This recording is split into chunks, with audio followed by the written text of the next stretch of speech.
all of the justifications that people want to, hang their hats on to validate their thesis of how Bitcoin is digital gold and it's going to replace gold as a store of value or maybe a medium of exchange or both or whatever. I just don't see it. I see when I actually, look the whole thing, to me, it's just nonsense.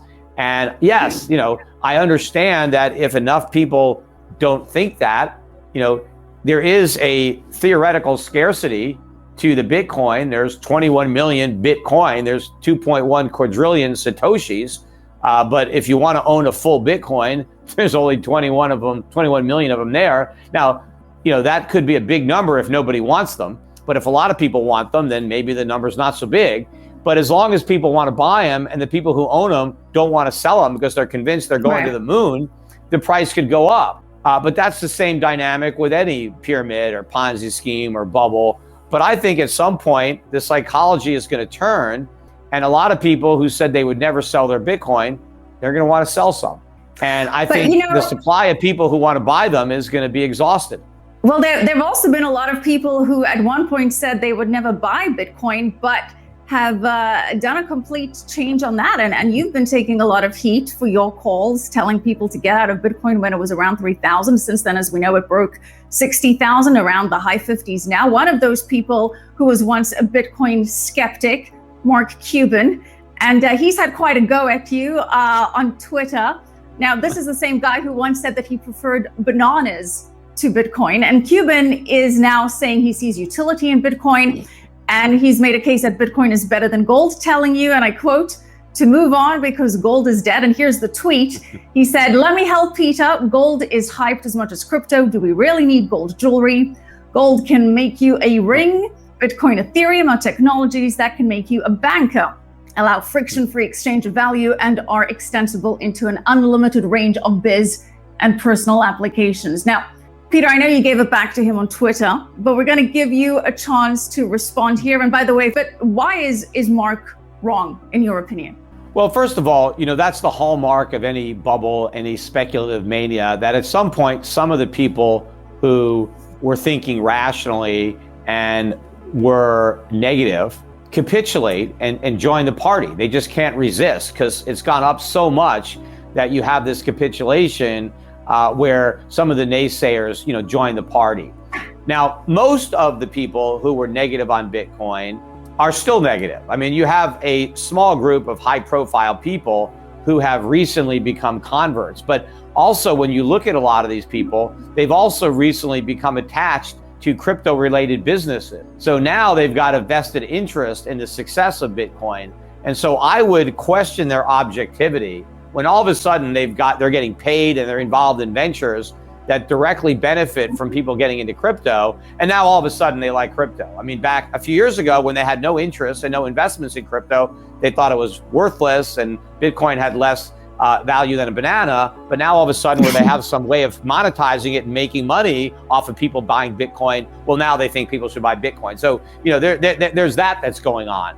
But to the extent that some of the people have actually changed their minds and now think something that they used to think was worthless now has value, yes, I mean, I don't doubt that some people have done that. And again, that is typical of any mania, any bubble.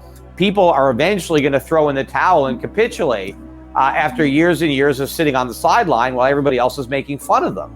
And so to me, a lot of these big people getting involved could just as easily be the sign of a top as the sign of a whole new big leg of the bull market, because what the Bitcoin bulls are saying is these big people getting involved means that even more big people are going to get involved in the future.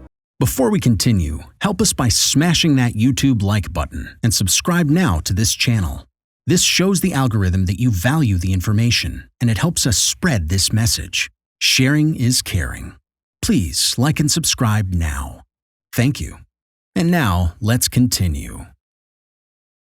Well, maybe not. Maybe this is it. Maybe these are all the big people that are coming in and there's nothing to follow them. It doesn't change my mind to see a Cuban or his buddy on Shark Tank, Mr. Wonderful. He's also now,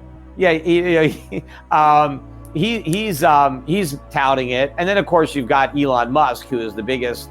Sure. In fact, he tweeted up the price of Bitcoin, but it's since turned around. I mean, everybody is waiting for an Elon Musk tweet as a buy signal. There are a lot of people now. Somebody wrote an algorithm that they buy Bitcoin every time I tweet about it. So the whole thing is, even though I just tweet about it in a negative way. And a lot of them say that, okay, at first they were like, yes, this doesn't really have any intrinsic value beyond this idea of group consensus, which to your point is the reason that it's been going up. But then they say they've come around to the technology behind it, the crypto blockchain technologies, the Ethereum blockchains, the idea that there is going to be a need to move away from the dollar as the global reserve currency. A lot of the same arguments that you put forward towards buying gold, they say apply to Bitcoin. So and I think they're completely. Peter, well, I want to just end it on this. Is there anything that could get you to flip? And is there any cryptocurrency that you could get behind?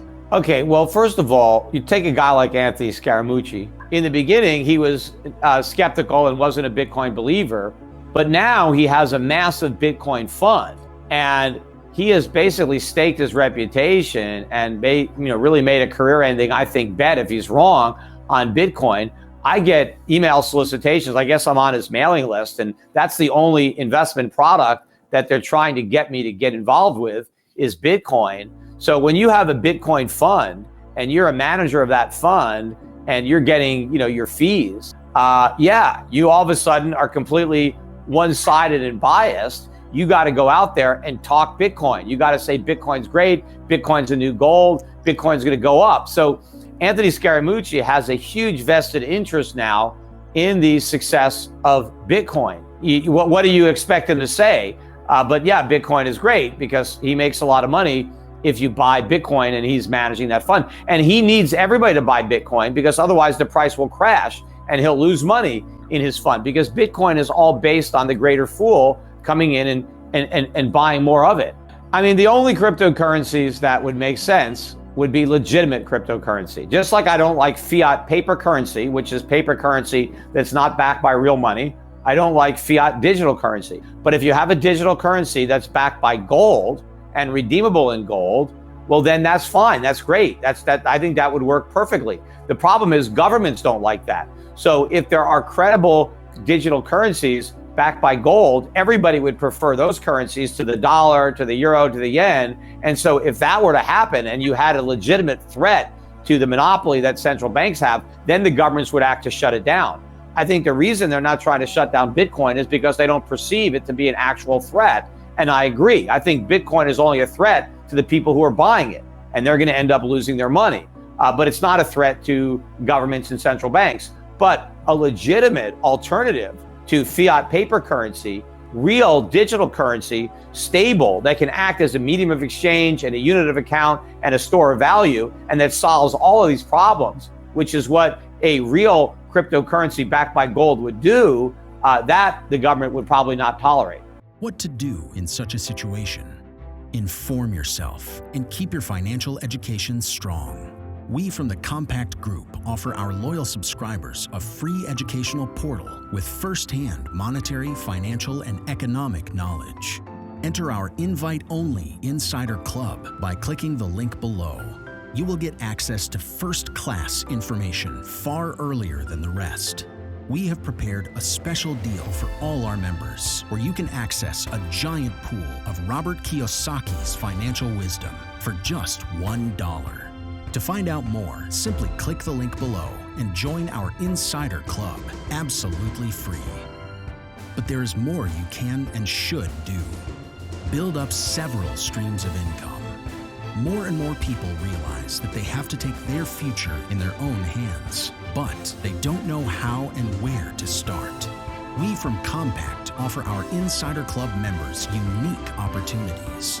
Strengthen your financial muscle and get the edge. Click the link below.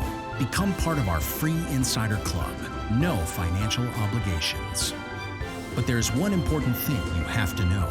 You have to become active. So do it now. Become active and see you on the other side.